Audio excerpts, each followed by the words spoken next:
week about America being indispensable to us. And I think that is different from any other of our allies, important as they all are. It's very much in the UK's interests that America prevails as the major power in the world, because anything else fundamentally brings along closed societies and closed systems rather than open societies and open markets. And in the sense of, if you look at scale and right the way across the board, I would say we're America's closest ally, without wishing to attach a particular label. And I think if you think of America as indispensable and we as being incredibly close across the board, then that's what makes it different from any of our others. Lord Horton. If I can just do a follow-up. One of the things we're trying to conclude by the end of this is our start point in terms of how we sort of categorise elements of this special relationship and what sort of repair they're in. Would it be too simplistic to say that the relationship is sort of composed of two different parts?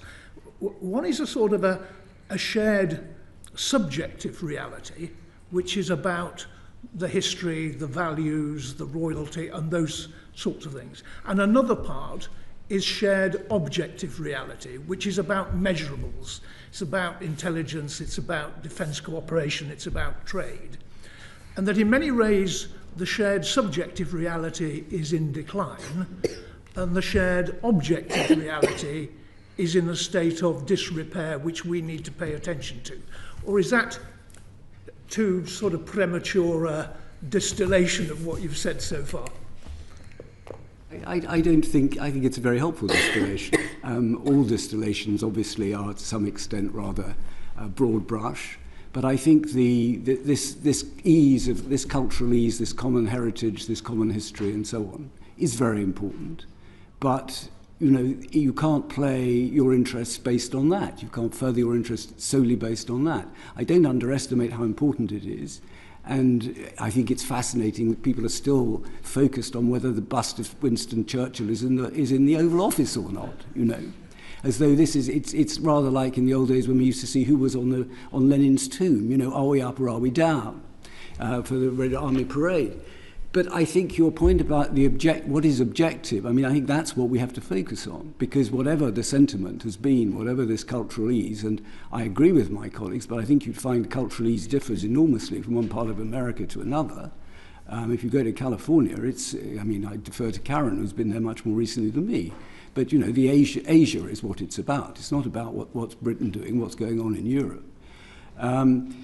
Culturally, it may be in terms of tech and so on. But I think that the issue is exactly what you've said. Objectively, and I absolutely agree with Peter, we play our defence card, and goodness me, my lord, you know more about this than I do. We play our defence card as a real ace in Washington, but there's got to be something on the card. Mm. And I absolutely agree with Peter. We're going to discover that we talk a good game. I'm not quite sure what's behind the facade. So I think if we're going to be serious in continuing to have this position, which Karen quite rightly explained, where we are the go-to ally, you only go to that ally if you've got something to offer. And increasingly, we are really, really stretched. And you will remember, it's a long time since I was an ambassador in Washington, but we could certainly put a division in the field then. And we did all sorts of things that perhaps we weren't entirely enthusiastic about because the Americans asked us to during the Iraq War, because we had the capability. I think it's very doubtful we could do that today. You would know more than I do. But if that is the case, then this card is not the ace it once was in our hand.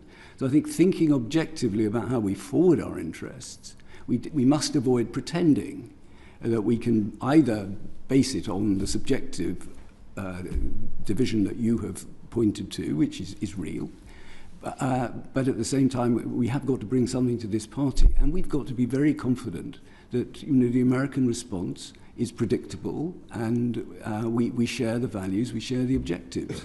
And as I said at the beginning, I think that is an area that is now much harder to be confident about. Lord Soames. Thank you, Chairman.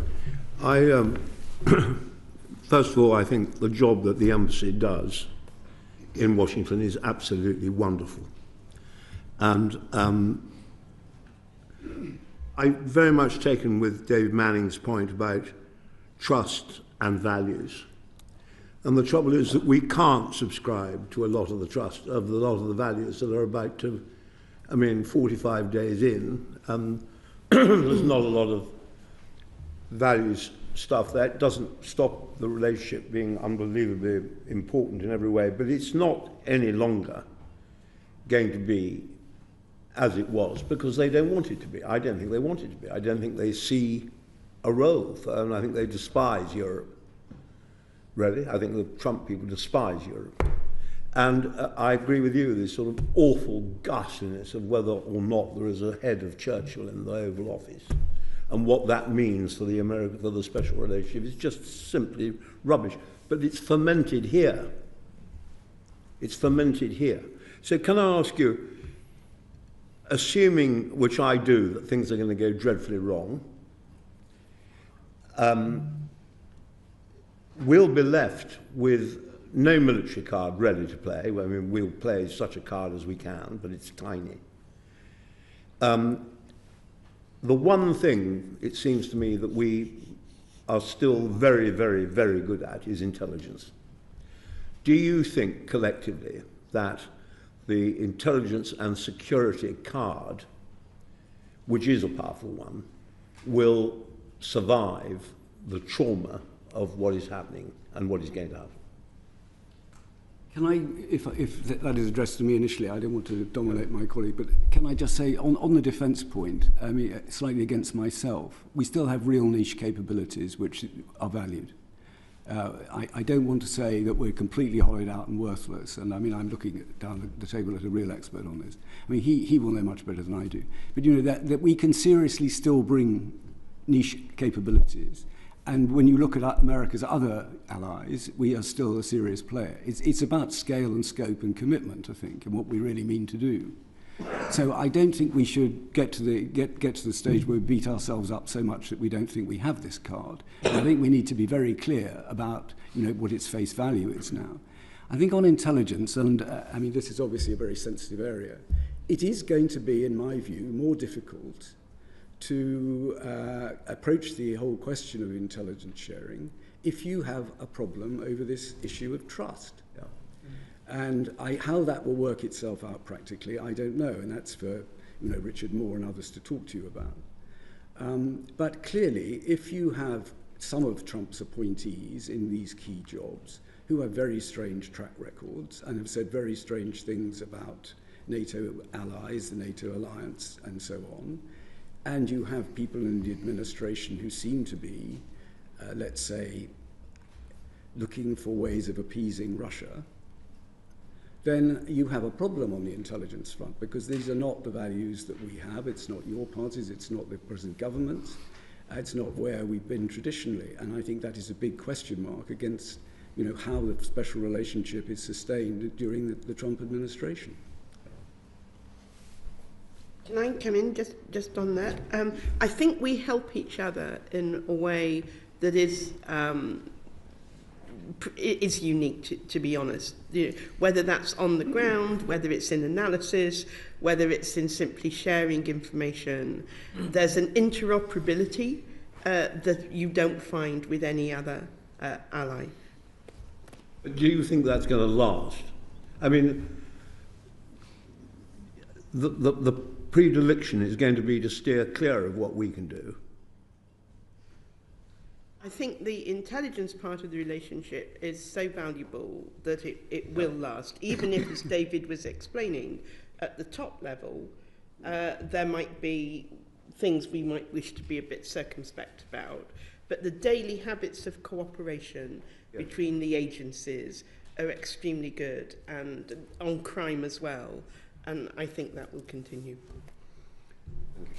I agree with that, but I do think that it's both the nature of the people at the top of the US intelligence and security apparatus today, the ones chosen by the president. I think that may present some difficulties in terms of their view of us and their view of cooperation. I do think also that since our relationship has always been based on a high degree of professionalism, sense of commitment to respective services, that the hollowing out based on a narrow view of loyalty of some of these American services is going to place some strains on professional relationships bottom up. And I don't think any of us can say exactly how that will pan out, but this is going to be trickier to handle than probably at any previous time. Yeah. Lord Alderdice. Sorry, Peter, did you want to say something?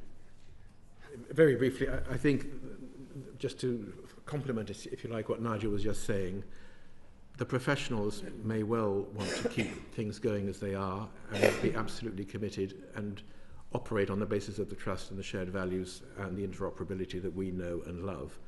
But the problem is that from the top down, it's partly the hollowing out and it's partly the political directives that seem to be being applied to those institutions of the state which were, if you like, apolitical and professional, does seem to be changing the culture as well as the personnel. A lot of very good people are being thrown out simply because they do not pass the loyalty test. So that is likely to affect some things. But just to be a little less sort of gloomy about it, in the past we have sometimes had to manage the way in which intelligence is shared, even within the Five Eyes things. There are moments when, because of the risk of an inadvertent leak to a journalist or something, specific source information, for example, is held back for very good reasons. It doesn't in any sense invalidate the intelligence or the value of the sharing, but sometimes, even when you've got the most perfect working political relationship, you have had to do some work around source protection which was necessary. So you can carry on doing that, and it's by no means the end of the world.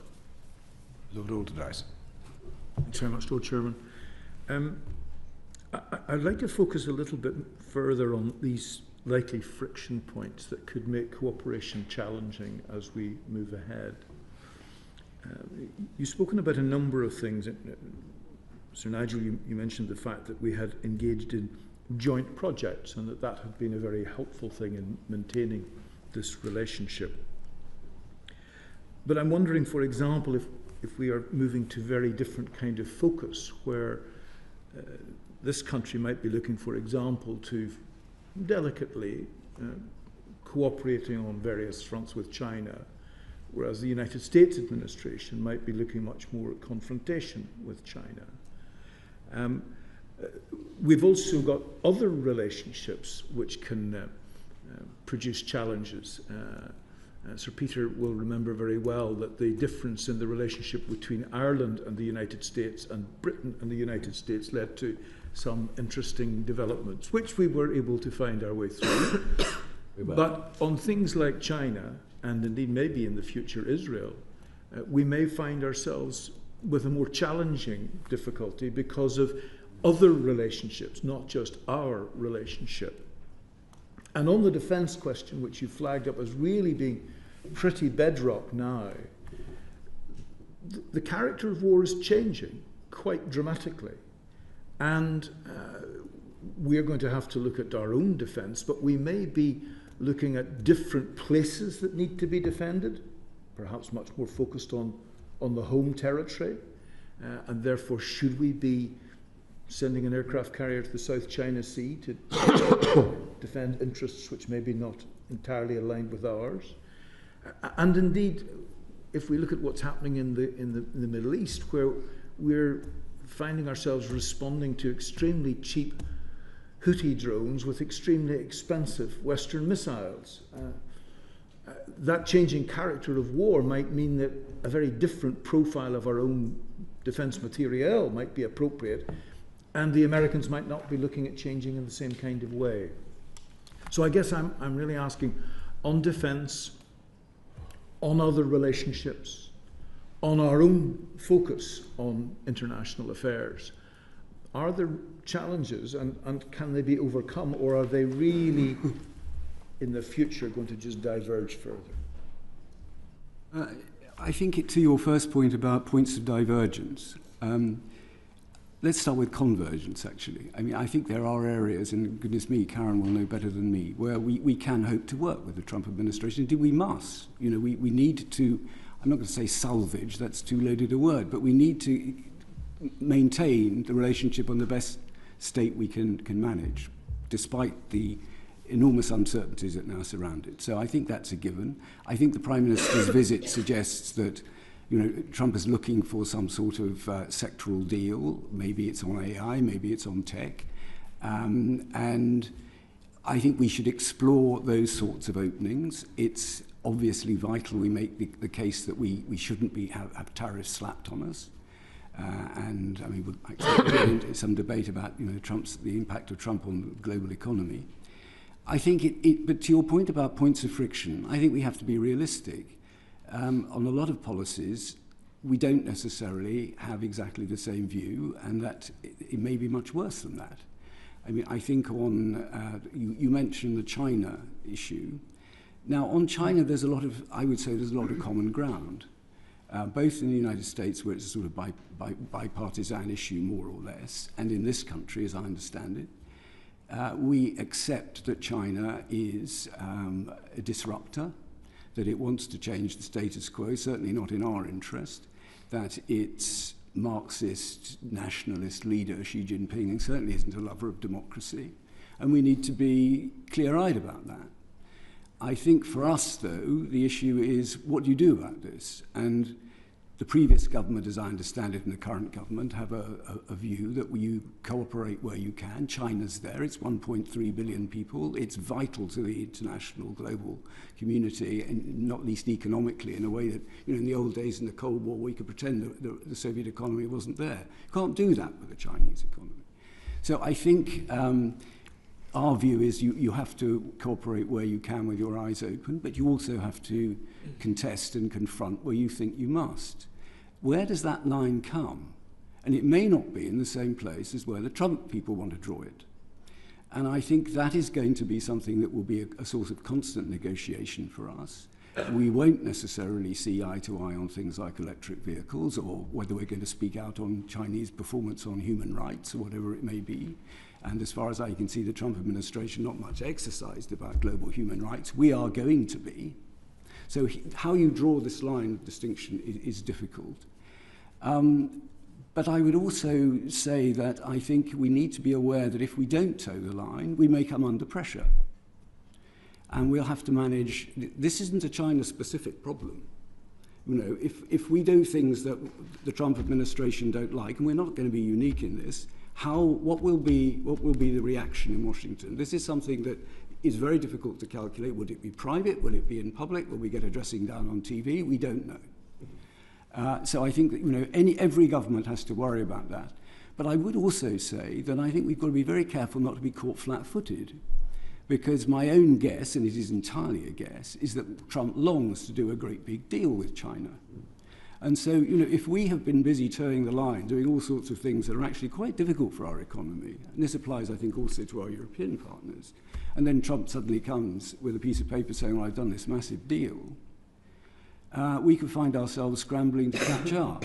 So I think my own view is we need to have a China policy that is about Britain. It's in our interest. Of course we have to adjust to the realities of working with our partners. But I think we should resist assuming that we can, it will be easy necessarily to draw the line in the same place. On other points of contention, I mustn't go on, but you've mentioned Palestine. There's climate change. There's the whole question of support for multilateral organizations. There are big differences of philosophy and view, and these come back to values, in my view, and it's no good pretending that our policies and Trump's policies are going to converge on a lot of those things. I'd say the opposite in a sense. I mean, I think that it's difficult to find either a sort of conceptual area in international relations or a particular geographical area where our interests are really converging at the moment. I mean, it's more divergence than convergence. The President McKinley worldview of land grabs, and I think Peter mentioned Thucydides earlier, might is right, and all that. That isn't our view. It won't be our view, I think, whatever government we have here, given that we are a middle power that uses international institutions for our own advancement as well as because that is morally right. So I think at the macro level, there's a huge divergence. And more or less any big foreign policy issue that we're dealing with today, we don't agree with the United States and have more alignment with our European partners. So whether that is the Middle East, whether it's Iran, whether it's climate change, China, but above all on Europe itself. The difference with this administration, is this antipathy towards Europe, towards the European Union. We are held in the balance somewhat, but we're not tarnished in quite the same way in their eyes. But that is, I think, is a new factor and a malign one, which I hope will not deflect our government from the path it's set for a reset with the European Union, which is important strategically, but also in the economic basket. And I know, Chairman, you probably want to come on to that a bit later on. But that seems to me the area where we, if anything, need to be most rigorous in defence of what's in our long-term interests and not be swayed too much by the Vance, Musk, Trumpian view of Europe, which is extremely one-sided. Well, Derek, do you want to? Just on this issue of likely future differences between this US administration and ourselves, just wanted to drill down to two of them. On China, in the first term, I think there was a trade war lasting 2 years, Trump's first term, which involved some $500 billion worth of tariffs. And we're already into a tariff war in the second term. How likely do you think it is that we are going to be asked, the UK is going to be asked, Europe is going to be asked at some point in the next 4 years to take specific measures in our own economic, commercial relations or even political relations with China that back up whatever the new administration is trying to achieve there? How difficult is that going to likely to be for us? What sort of decisions might be asked of us, if you're prepared to speculate a bit about this? And if you look at another clear, likely area of dispute, which is the Middle East, if this administration's policy on Gaza and on the Palestinian issue stays where it is, there is a fundamental divergence here, isn't there? And as we approach questions, if the ceasefire holds and we get to a place where the question is about Gaza's future, about who runs the administration of Gaza, about how reconstruction is done, isn't there going to be a huge gulf between us in Europe and the US administration on how all that works out? And I don't know how much you're willing to speculate on this. What would be your advice if you were advising the Prime Minister on how he should navigate these issues and handle this US administration on them to avoid us then getting hit with measures ourselves? Because what you've seen from, for example, those brief tariffs threatened against Colombia, is tariffs are a multi-use weapon for this administration. They're not just about trade issues, but they can be used if you take a divergent, unhelpful policy on almost anything. So there are risks down, real risks down here for the line, not just a political disagreement about the way forward. Shall I try? Well, thank you, both of you, for that. I don't quite start where Nigel starts. I don't think there are a huge number of disagreements between us and the Trump administration across the board, but I'd also make the point that it's very rare in the relationship that a point of disagreement disrupts the whole relationship. The last time I can think of that happening was with Bosnia, actually in 1992, when America had a very anti-European attitude to what we and the French were trying to do. Now, we'll have to see how Ukraine plays out, but the Prime Minister's made it very clear that we will work with President Trump. We will put our ideas to allies, including President Trump, and he shares President Trump's desire to have a lasting peace deal. I think when you look at something like the South China Seas or the Houthis, we are upholding, under UK national interest, we're upholding our belief in freedom of navigation. And I think that also answers one of the earlier points about other allies. We do see it as the UK and the successive governments as part of our role in the world to uphold international and national goods, and freedom of navigation would be one of them. On Kim's question on tariffs, Americans have traditionally, going back to the Civil War, had a very different view of how you use tariffs from the way we would view that. They are indeed an instrument of policy. They're an instrument of incentives, compulsion. They're not just there to restore a difference in a trade deficit. And we obviously do not believe in that way of using tariffs. But the Prime Minister's also been very clear, including to Parliament, that we won't choose. We don't think we have to choose between the EU and the US, and therefore, by extension, what that means for China policy. He and the government will pick a way forward that is most in the UK's interest for those given circumstances. So I don't think there's a blanket answer to that. We will have to weigh at the point at which we might get a US request, whether it's in our interest to accede to it or not, looking right the way across all the equities that might be involved in that, and the answer might well turn out to be different in each case. So I don't think it's possible to lay down the template for how we might handle that. On Gaza and the Middle East, I agree there are some points of divergence there. I remember the first Trump administration, as you do, where we had the Kushner plan for the Middle East. But the important thing that the then British government wanted to do was to try and see if that plan could be used to find a way forward.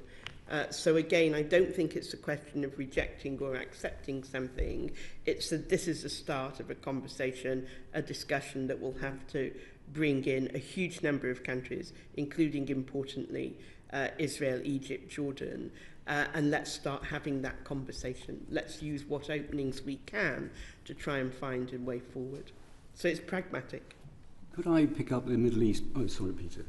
Sorry, yeah. Peter. Just, thank you very much. A couple of points. The others, of course, are right that we have to be realistic about the extent to which there will be continuing divergences. There always were, there always will be. Some of them you can manage relatively easily. Karen talked about Bosnia. I remember not much long after that in the 1990s we had squabbles over Northern Ireland, and Lord Alderdice recalls that, and we were both in the middle of that, and we got through it. I think the single most important strategic divergence that we're going to have to deal with is the management of the relationship with Russia. Now, we have done very good work, and I'll come back to that in just a second, in, if you like, trying to put Humpty Dumpty back together again. And there is good language coming out of the State of the Union speech last night, and there's the letter from President Zelensky, and there's a chance of that relationship being put back together. But fundamentally, the way in which the Trump administration has positioned itself is a much more pro-Russian one than the rest of us would have gone along with. When you've got The Economist, the Financial Times, and a number of other serious organs saying America has given up on Europe and is siding with Russia, that's pretty alarming. We haven't had that for decades, and we have to deal with that current reality.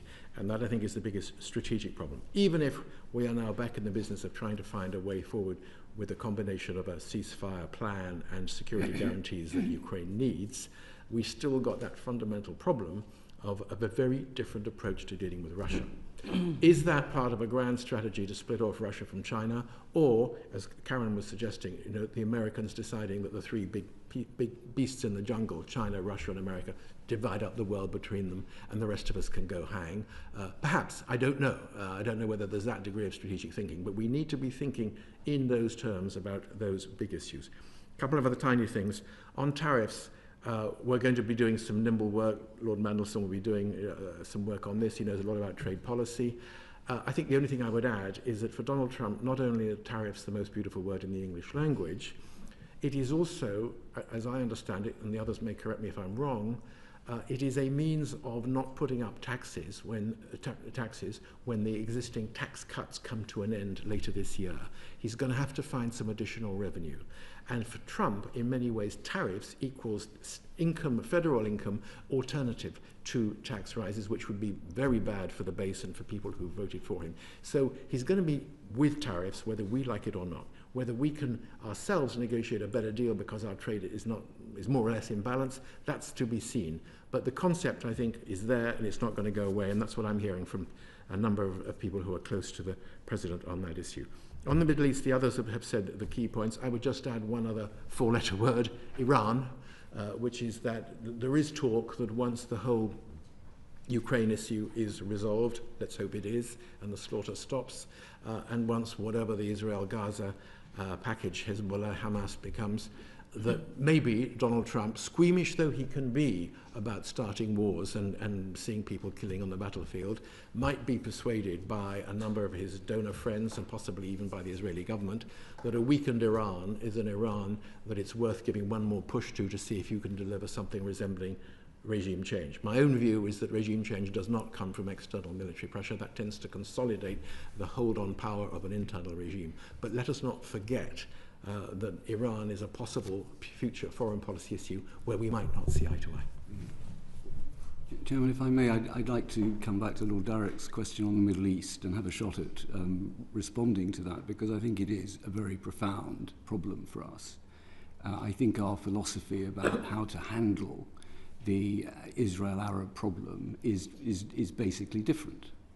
And you know, for Trump in the last administration, goodness me, you know this better than I do, you were there, working to resolve the crisis from the outside in is more or less what they did with the Abrahamic Accords. And I applaud that. It's obviously very important that Israel should improve its relationships in the region and feel it can live at peace with its neighbors. But the core issue, for me anyway, is Israel-Palestine. And I think it's very difficult to imagine a settled solution in the Middle East without finding some way of providing for sovereignty and independence of some kind for the Palestinians. Now, if we are able, as the British government, to encourage Trump to keep pushing the Israelis to return to the table with the Palestinians, and there have been hints of that, and it seems to me objectively we have an ally in Saudi Arabia on that, then I think, you know, maybe, just maybe, we can find common ground on this whole issue.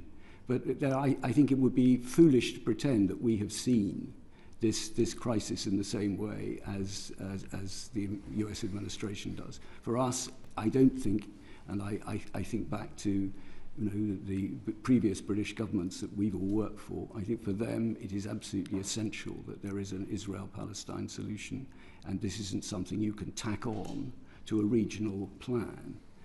If I could just say a word about Ukraine, I think, as my colleagues have said, I applaud what the British Prime Minister has been doing, what we've been trying to do, and anything we can do to get the Ukrainians and the Americans back round the table and some forward movement to some sort of acceptable solution is absolutely desirable.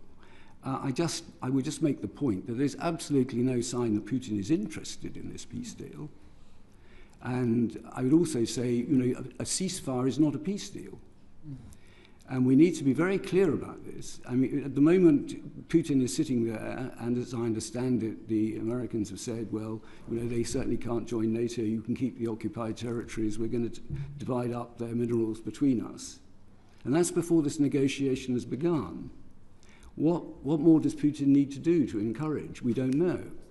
And I think it's also worth saying that the Ukrainians have agency in this.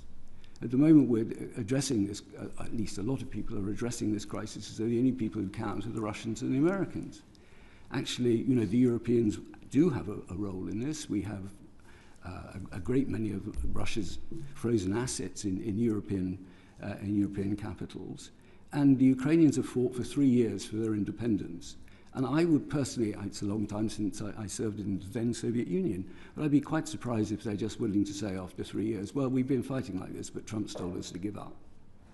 And so I think there's a long way to go in this, and I think the difference of our approach on Ukraine and Trump being in a hurry and wanting to do a deal, I think there's a very fundamental difference of approach. And I think we may find it, despite the Prime Minister's best efforts, very difficult to hold together over what happens to Ukraine. Ms. Morris. Well, thank you very much. David, you mostly answered my question. Could I just probe a little bit more on the relationship that we have with Saudi Arabia and the relationship between the US and Saudi? Do you think, on Monday, the Arab leaders met in Cairo to put forward a plan for Gaza. Today it's been rejected by the US. Do you think there is a place for dusting down the Arab peace initiative, probably with Saudi Arabia taking the lead, which has offered peace with Israel over all these years? I mean, do you think that there is a place, and could we play a part in that? Well, my answer comes with an immediate health warning. I'm certainly not an expert on Saudi Arabia. And indeed, I think if you want to get into this, you need to ask colleagues of mine who are much better qualified. I'm sure there has to be a place for the Arabs in the solution in the region. I've no doubt about that. And I think it's interesting that they have rejected Trump's suggestion of, taking over Gaza and turning it into, some kind of massive real estate project. And they've come up with what seems to me a plan that is seriously lacking in detail, but they've come up with a plan about what to do for Gaza. But I don't believe it makes sense to try and impose from outside a solution on the region. And I think it's very important that Saudi Arabia is a key player in this, because they have the heft, they've got the money, they are the dominant regional power. And I'm sure that they should have a vital voice in it. So my own view is that by all means keep the Western powers involved, and it's inconceivable there can be a deal without the United States, but I also think it can't last any more than a deal imposed on Ukraine can last. You have to have the people who are involved with you, who are going to subscribe to it. Oh, please. Thank you very much. One comment from Karen. You said that we have a common law, common, but there is a difference, because they politically appoint and elect their judges, and we now have executive orders just setting law aside. So that's a very big divergence. You also said we are America's go-to ally, and that's a value. But why should we be their go-to ally if they're not going to defend us in Europe? That becomes a really fundamental question, that we're deploying aircraft carriers for American interests, and they're not prepared to back us up in Europe. And within that context, we're trying to reset our relationships both with the European Union and bilaterally and multilaterally with our European neighbours. And I think the Prime Minister is doing a strenuous job on that. But what we're being told is that the EU was only set up in order to screw America, that frankly he's not really interested in what happens to Europe. And it raises the issue of how we can ride between our interest in Europe and maintaining this relationship. I'm not saying we shouldn't try. I think we should, and I think you've all given us indications of how we should and why we should. But it seems to me there comes a crunch point where there might be a fundamental choice between US and Europe. Is that something you think is a fearful possibility? Can I just say? Yeah, do please go ahead. I think the Prime Minister is very clear that we're not going to choose between our allies. Both are very valuable to us. But I also think if you listen to President Trump's press conference with the Prime Minister, he did stick by Article 5. It is a congressional decision put there by Marco Rubio, Secretary Rubio, that America cannot leave NATO without congressional agreement.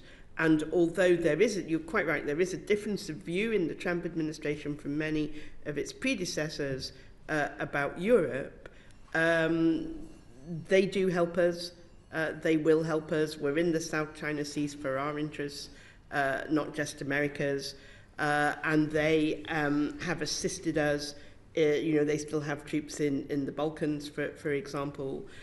So it's a much more symbiotic relationship, I think, than you were implying. I turn to Nigel. I was going to go on just to talk more generally about the tension, Lord Bruce, that you were talking about between the United States and Europe, a familiar tension. I think the Prime Minister is right to try to hang on to what we can of the relationship with the US and their commitment to European security. As we've seen from the last few days, that's going to be tough, but I think it's the right objective, and on trade and trade as well. But I do think in terms of what's going to change, we've been left since Brexit, we the UK, more exposed to the United States. And the US has been going through a difficult period with Trump 1 and the pressures on the Biden administration in the foreign policy area. That affects the UK probably more than anybody, because we are so closely connected to the way that the US conducts its foreign policy.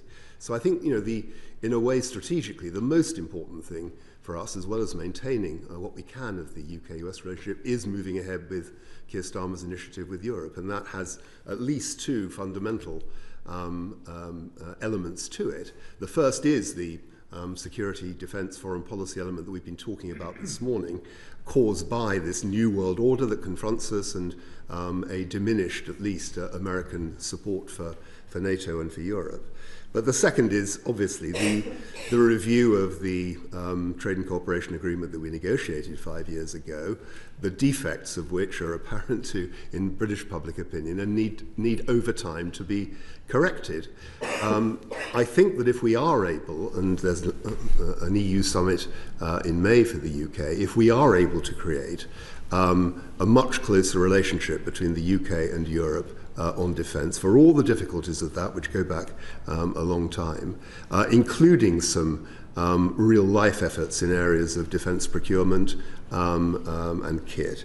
If that is possible, it ought to be not only acceptable but supported by the United States, because it goes in the direction that they're asking us to go. Whether it does without an unpleasant interview here or comment there we'll have to see. But I think it ought to be saleable to them. The second is much more difficult, because in Trump's first term, he was encouraging the UK government of the day to go for complete rupture with the Europeans, and that's obviously the mood today. So that will, I think, take some explaining to the United States, but this is an area where our government will have to be firm, and this to me is not should not be up for negotiation. We're going to have to do that if we're going to rebalance our own long-term security interests and respond to a world which requires us and other Europeans to act much more confidently on our own. Fraser. Thank you.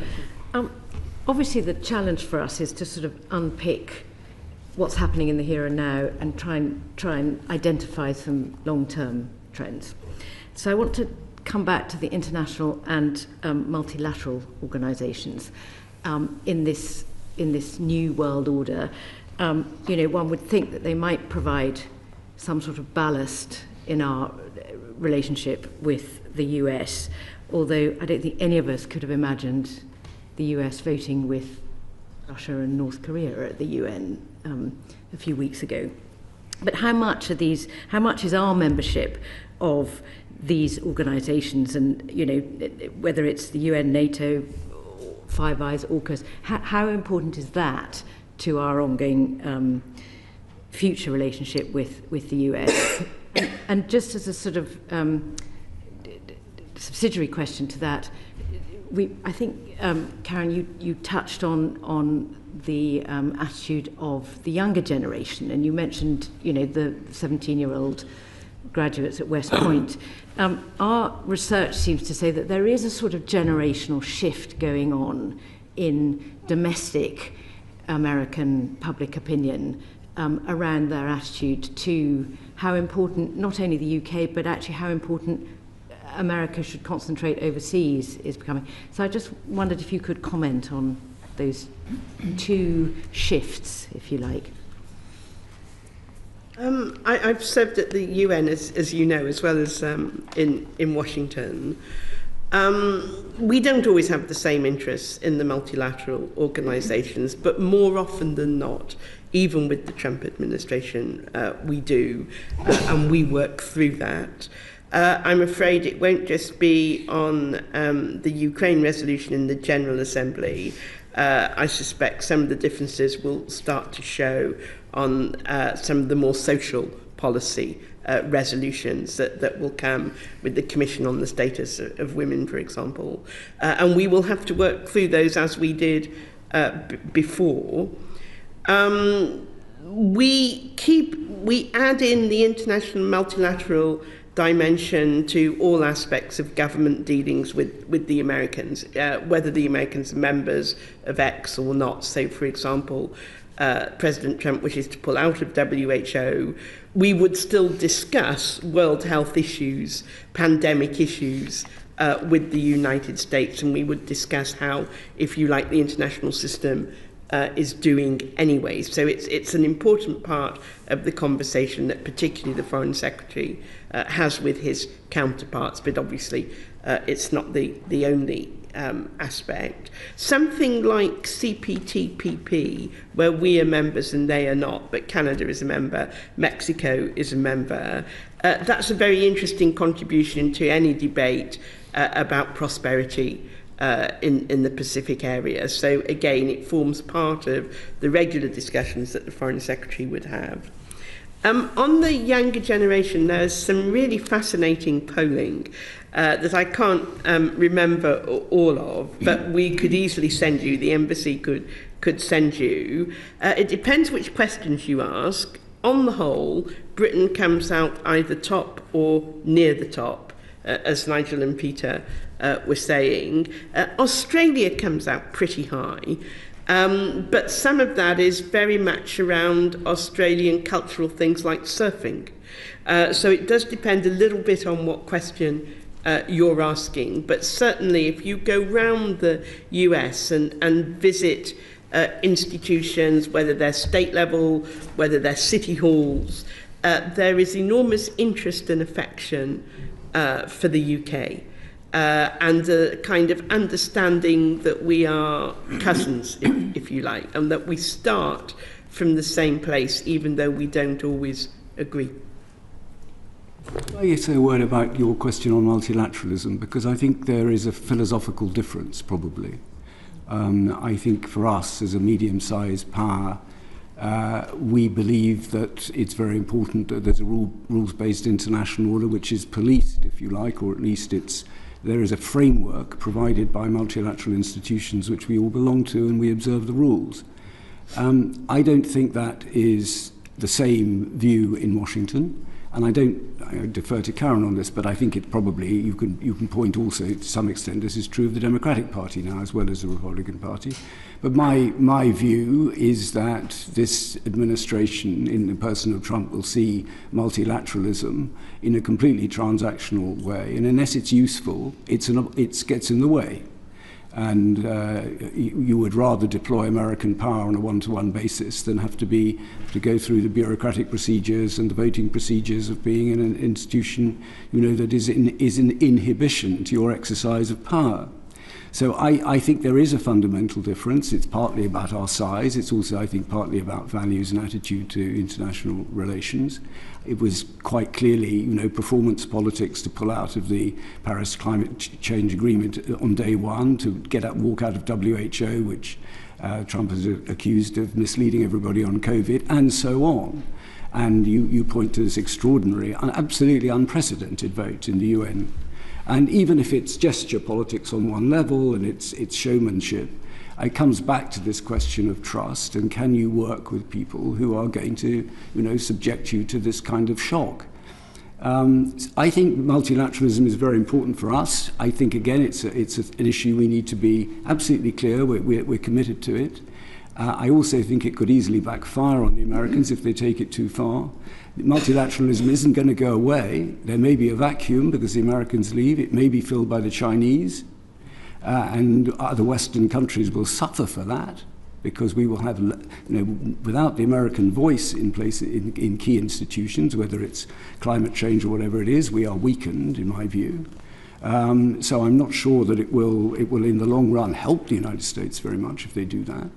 But I think to your point, I think we need to be clear that we do not see multilateralism in the same way. Thanks.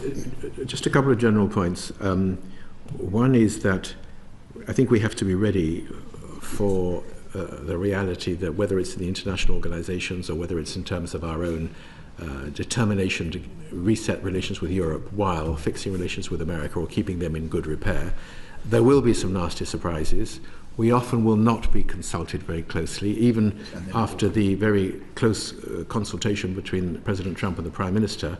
We didn't know, the British government was not tipped off that he was about to suspend all military assistance to Ukraine immediately afterwards. I don't think we knew that they were going to vote as they did. I'd be fascinated to know how it actually happened at the United Nations General Assembly on that ludicrous resolution which declined to apportion blame for the Ukraine war to the Russians for having invaded. It will be like that. It was always a bit thus. Sometimes the process of consultation in the US system was for them to whir the cogs and work out what they wanted and then call up the allies and saying, here's what we're doing, are you with us? Rather than consult at an earlier stage of the policy-making process. I think we made a lot of progress in recent years. Maybe at the moment we're going a little bit backwards, but we're going to have to live with that. And in a sense, Lord Darrick's question, how do you advise the Prime Minister to deal with all this stuff? I think it's about not so much challenge and confront, which we may need to do sometimes with the Chinese, but nudging and adjusting in a different direction. That may be part of the answer on tariffs. I think it certainly needs to be the answer on the commitment that this government is making, quite rightly, on Europe. The reality is, if we can project what we need to do with fixing relations and interests in Europe, in the context of what's good for America as well. In other words, they want the European Union to have economic growth and to do more in terms of shouldering the burden for NATO.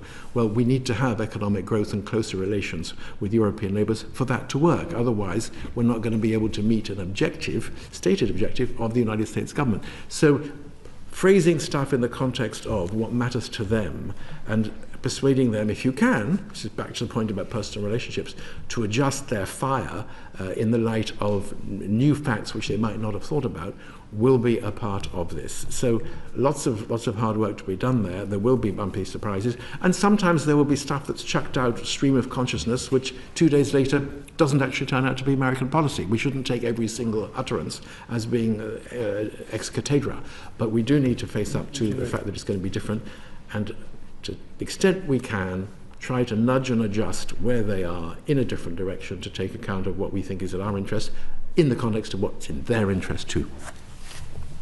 Thank you, Chair. In our earlier discussion on looking at the non-definition of the special relationship, I think David Manning raised one of the ingredients of that relationship as our relationship as far as nuclear weaponry is concerned. And perhaps we could delve a little deeper into that. We have an enormously close relationship with the US. They produce, they service the Trident missiles. We supply the warheads. And do you think, looking ahead, that that is going to remain the case in President Trump's efforts to decouple from Europe? I see no reason at the moment to panic on this. I raised it because I think it would be wrong not to put this on the table. This is a key part of the special relationship. And if we're worried about what is its future direction and contours, it is an absolutely integral part. And the nuclear relationship, of course, it includes all sorts of aspects. It's not just Trident. But the fact is that it is absolutely vital to us, and we have to think about, what is that going to look like under President Trump? I mean, you can make the case that actually it's very convenient for the Americans because it's very useful for them. I mean, this is if we get into this argument about leverage, it's leverage, So why would you put this at risk? But I think in thinking about our defence posture, and I very much agree with Nigel and I think with Peter, who've spoken about the need to think hard about the European relationship, and to make the case that we need to develop that. We need to do that in parallel. Logically, that ought to be welcome in Washington. I think there is a question mark in my mind about how cooperating with Europe goes down with Trump and his entourage at all. I can't speak about Trump, but we've had it, J.D. Vance coming to Europe. We had Musk interfering in our internal politics. We know that there is much greater, let me put it like this, MAGA sympathy for the populists in Europe than there is for the moderates. And so calculating what the attitude to us, moving closer to Europe on defence or economically, and I'm sure Nigel's right, we need to do both, I think that's quite a difficult thing to get right. On the other hand, I don't see any signs at the moment that President Trump is threatening us over this, or that there's any inclination in the United States to call into doubt the nuclear agreement. But I think it would be wrong for you, if I dare say this to your committee, not at least to be thinking about if this relationship of trust and common view is in jeopardy, what might that mean? Could I add a fact? The Mutual Defence Agreement is the 1958 original nuclear agreement, and it's renewed every so often. We have just renewed it, and we have renewed it indefinitely rather than on a 10-year cycle. So I think that's a piece of good news. I think as well the investment that is going in Britain and Australia to the AUKUS submarine development, matched of course by America, that also is a positive factor for the future. Karen, was it renewed under Biden or Trump? It was renewed under Biden, but the Trump camp, for want of a better word at the time, were informed about it. Ernest Blackstone. First of all, I'm terribly sorry I was late for the ridiculous reason that I've lost my phone. Anyway, that means I missed what you said at the beginning about the special relationship. But I just want to be slightly provocative about the way in which this debate has gone up until now. Because it seems to me that all of you, perhaps to slightly different degrees, are very, very committed to keeping the relationship with the United States pretty well as it is. And I wonder whether that can possibly happen whilst this divergence is so great and is likely to become greater, which I think one, if not two of you have said. And this brings then the issues of trust and values, which Lord Soames mentioned earlier. And I think there are three categories that will need to be taken into account in this context. The first is Parliament, and I think there's already a lot of restiveness amongst members of Parliament, particularly on the Labour side, about what is happening in the United States under President Trump. And that restiveness will continue if they perceive there's not enough toughness from their leader, our Prime Minister, in dealing with this response. And the second is the electorate, where we know from public opinion that there's a tremendous amount of sympathy with Ukraine, a lot of sympathy with the Palestinians, especially amongst young people, and this all affects their perception of the United States as well. But thirdly, our allies. The US is not our only ally. I've got a special interest in, or have had, because I used to be the chairman of the Franco-British Council, and we cannot at any point dismiss the importance of the French to us. They are our nearest neighbours, and they have been our allies and close allies for a very long time. The rest of the European Union, the Germans, and so on, are also equally important. We mustn't forget Canada. Canada is under enormous threat at the moment, and I think they would expect the UK to take up their cause with the Americans, and very forcibly and publicly. We haven't yet really seen that. I also believe that there is a lot of scope, as more than one of you suggested, for a much closer relationship with the European Union on defence. We already have quite a close one with the French, and this is likely to grow. If that is the case, surely that can be seen in part as a move away from such dependence on the Americans on the defence and security front. And nothing is forever in this world. And if we're going to see this huge movement in terms of where the Americans stand on so many international issues, whether it's multilateralism, whether it's aid for developing countries, whether it's Russia, and I was going to raise Russia, and I'm extremely glad you did, because we've got a completely new position now from the United States on Russia. And it's not one that we hold, nor do any of our allies. So I want to ask whether you can't see a point where the conventional wisdom about this special relationship is really deeply threatened, and we should be talking about not only a reset with Europe, but a reset with the United States. Well, I agree with that. I mean, I don't think the reset, I think a reset is going on, and I think the profundity of the challenge and what we've heard over the last few weeks has genuinely sunk in the UK, elsewhere in Europe, and so on. I don't think that that's in doubt. In terms of what it means, the incoming German Chancellor, just after the election, used the word independence from America. And I'm not sure that works either as the end state, and certainly not as the transitional state that we're in, or would work for the UK. Not complete independence. I think giving ourselves more options, trying to keep the best of the UK-US and transatlantic relationship, while at the same time finding other partnerships, particularly in Europe, who are still 50% of our trade and already have a lot of security and defence links. That, to me, is what we need to be aiming for. I also agree with you that foreign policy is the result of an often intangible sense of feeling in public opinion. And public opinion at different stages has had a negative opinion of developments in the US, of cultural change and differences between us.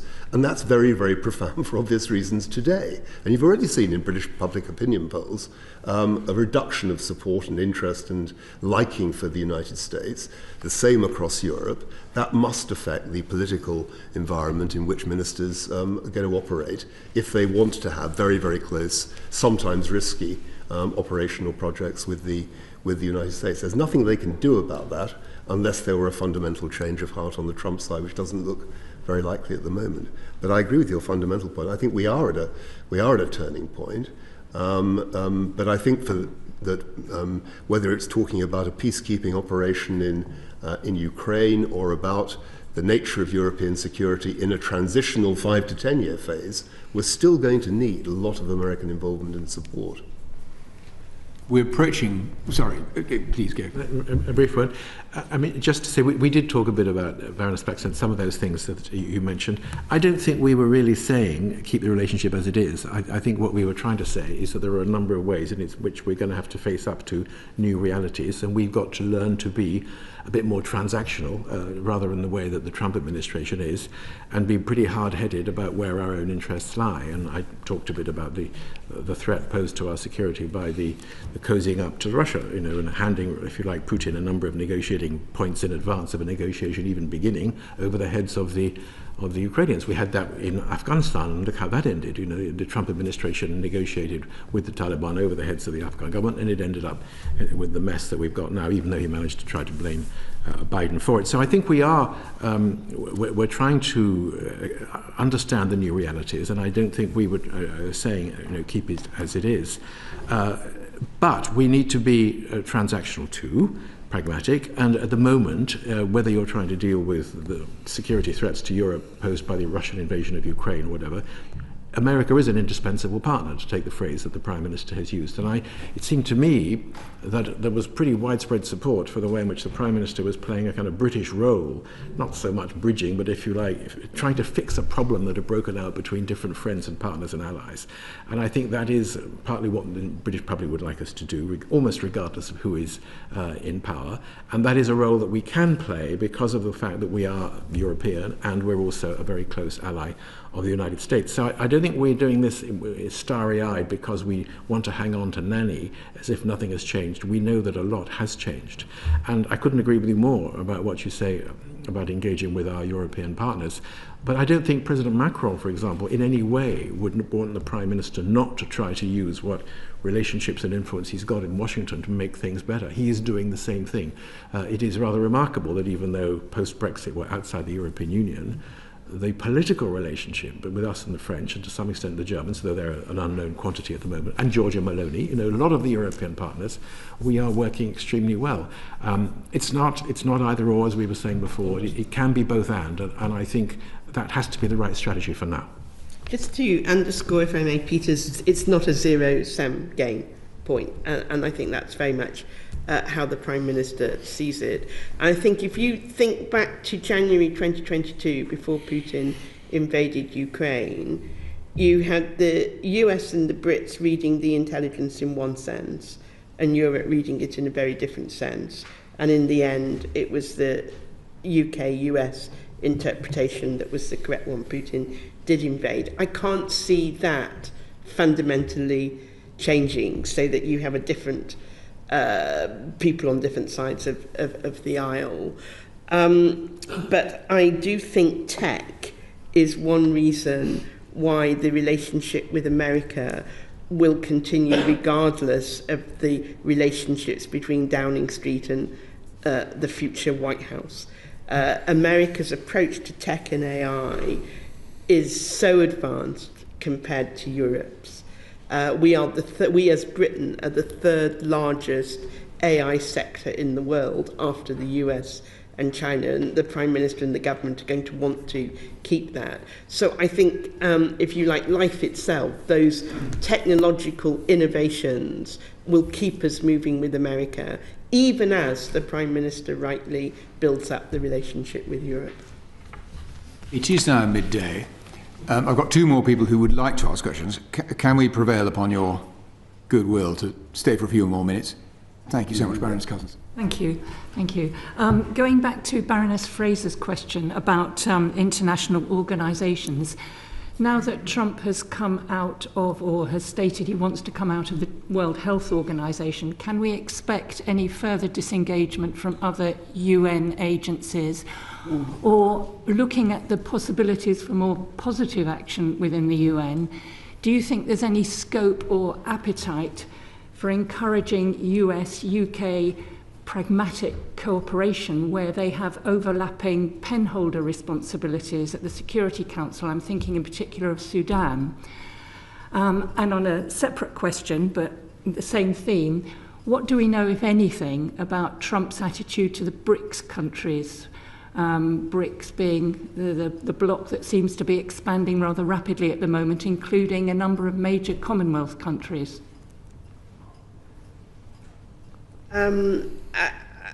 I think we will still keep a very broad dialogue with the United States, government to government, but also NGOs to NGOs, about a whole range of multilateral issues, even when, if the US pull out of various agencies, because you can't discuss global health threats. You would want to discuss a reaction to a future pandemic with the United States, regardless of whether they were following WHO rules or not. And I think the nature of American programming, but we'll have to see where the review of American programs gets to, does allow them to still participate individually in different ventures. So I could see that happening on a range of issues currently dealt with by the UN agencies. For example, it may not, WHO may not be the last pull-out, but I do think you can keep the dialogue going. And in fact, in Trump 1, we were able to do that. On the BRICS countries, the Trump administration tends to deal with them individually rather than as a bloc. You'll know that President Trump has a very warm relationship with Modi, for example. And the relationship with India and the US is one that's only grown stronger under both administrations over the past few years. So I think they will continue to want to do that on a bilateral basis rather than try and engage with them as a bloc. What about the cooperation over the penholder responsibilities?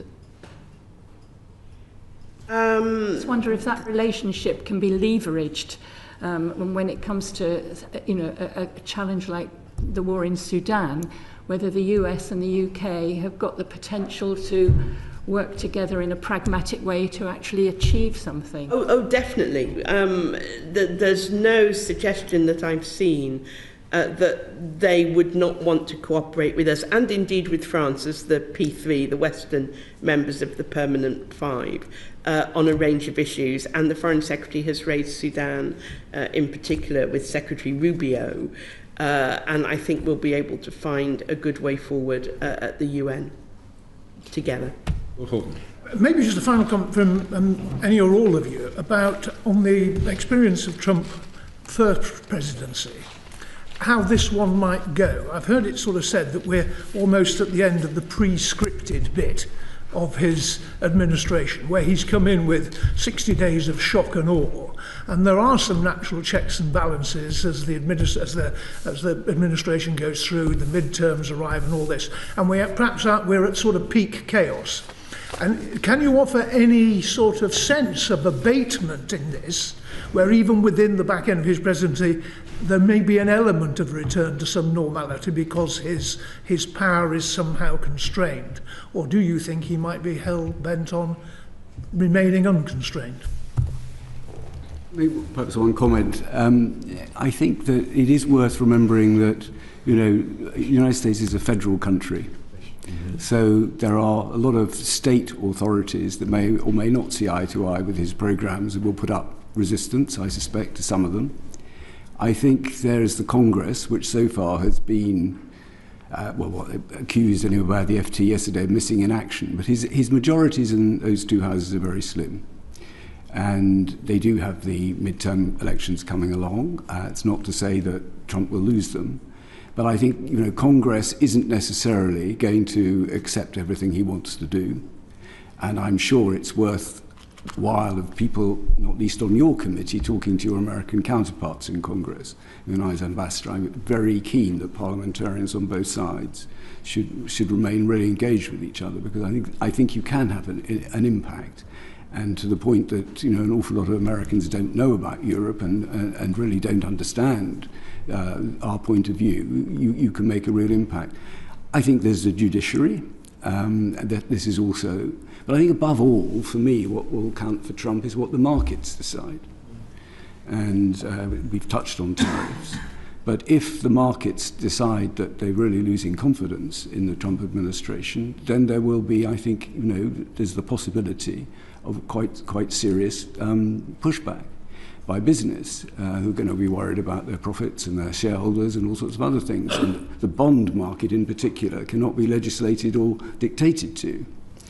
So I think, will the Trump economic policy produce lower growth, higher inflation, disappointed people in Trump states? I think all of that is possible. But I think it's very, very hard to say. But at the moment, I think we're in a situation where they are triumphant. They are carrying all before them. I mean, I'm not a politician. There are plenty of people in this room who are. Politics doesn't usually continue like that for very long. And I suspect that things will start to get more difficult and go wrong. And that the Congress will find its voice, and so will business, and so will other players. And so I think imagining that at the moment this is how it's always going to be for the next 4 years is probably a mistake. I'm sure that's how they would like it to be, but whether it will actually turn out like that, I'm sceptical. I wouldn't count on it. It would be lovely to believe we're at the peak. Maybe it's like peak oil a few years ago.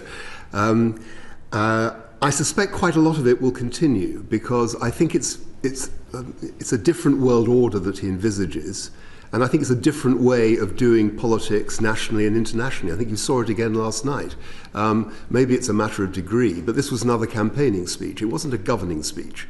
And the way in which the politics of campaigning are being transferred to America's international relations is, to me, one of the very important and very regrettable medium-term issues that we're facing, not least in relation to their attack on Europe and the use of powerful social media to push European politics in a particular direction. So I think it's a way of operating which I can't see him becoming a president who goes away at the weekend and spends his equivalent of time reading his box. It doesn't feel to me that it's going to be that sort of presidency. It's going to carry on being a presidency conducted in the public eye, with policy being made on the hoof, though some of that may abate somewhat.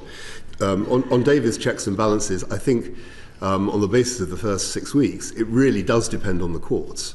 And we've got to hope that the courts, including the Supreme Court, offer that check, because for the time being, I think there's not very much in the on the political side.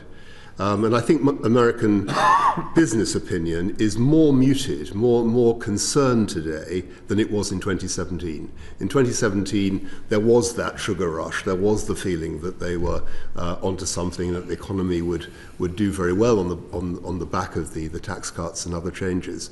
I think today, because of tariffs, because of the hollowing out of the public space, which I think works at a general level of deregulation, but people worry about the detail. They worry about the funding, for example, for American universities and research.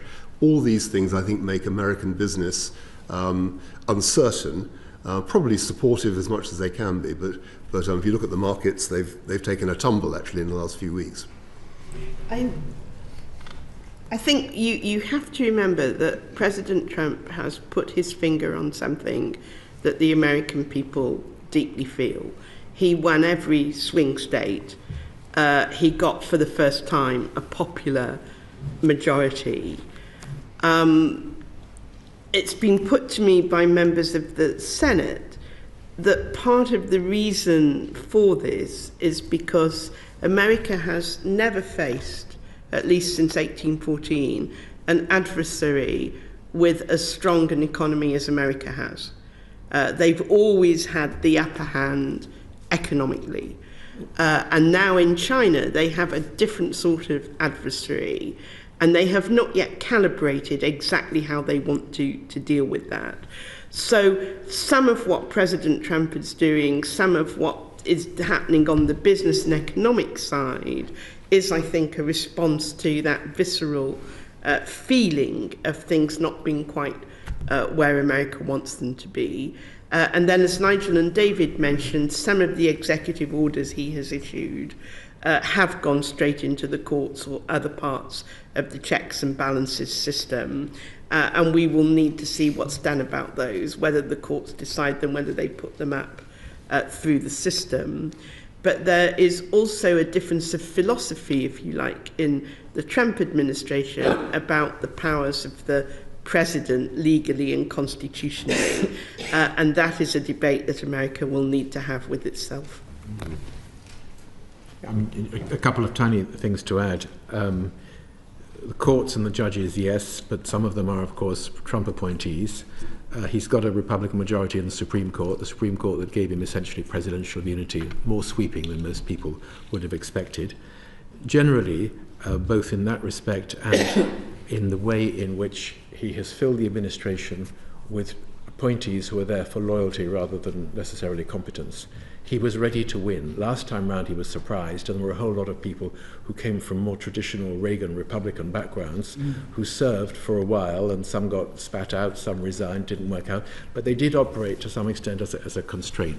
I do not see much at the moment in the way of constraints other than, as Karen says, markets, and some of the Trump voters who might find that they're out of a job or out of an income and will eventually conclude that those are the result of his policies.